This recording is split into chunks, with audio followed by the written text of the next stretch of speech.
बजरिया में बिजुली गिरावे लगलू। गइलू सोरहिया में पाख बसरावे लगलू। घूमी बजरिया में बिजुली गिरावे लगलू। ढाला पहाड़ कराई दे बेलू। घुसी के जिला में किला उखड़ेलू। नैनन से बाढ़ तू चलाई दे बेलू। अपनों से मार करवाई दे बेलू। घुसी के जिला में किला उखड़ेलू। नैनन से बाढ़ तू चलाई दे बेलू।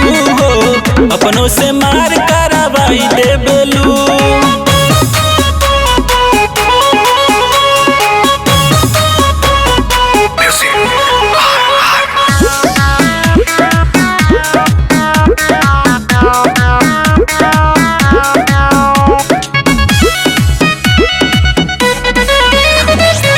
भाईल बदन की वदेसिया जब लहरावे लुकेसिया।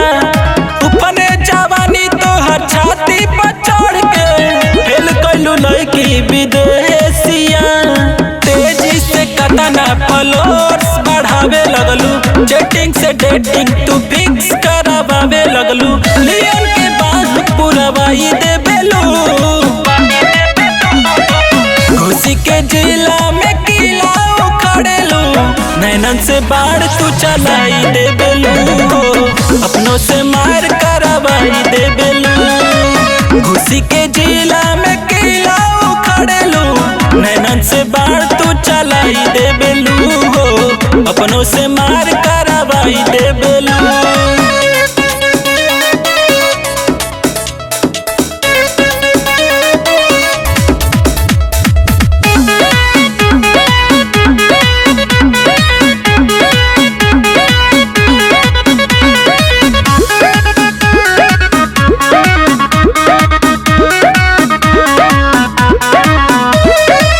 कपड़ा पहिरेलू जे छोटी लौकेला नाभि के गोटी।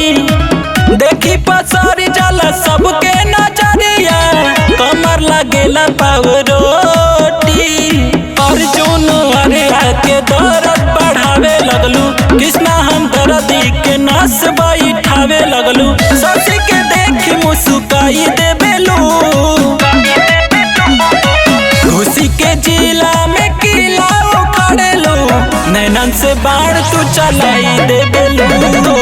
अपनों से मार करवाई दे बेलू। घुसी के जिला में किला उखड़ेलू। नैनन से बाढ़ तू चलाई दे बेलू। अपनों से मार करवाई दे बेलू। पूरा गर्दा गर्दा उखाड़ देले बड़।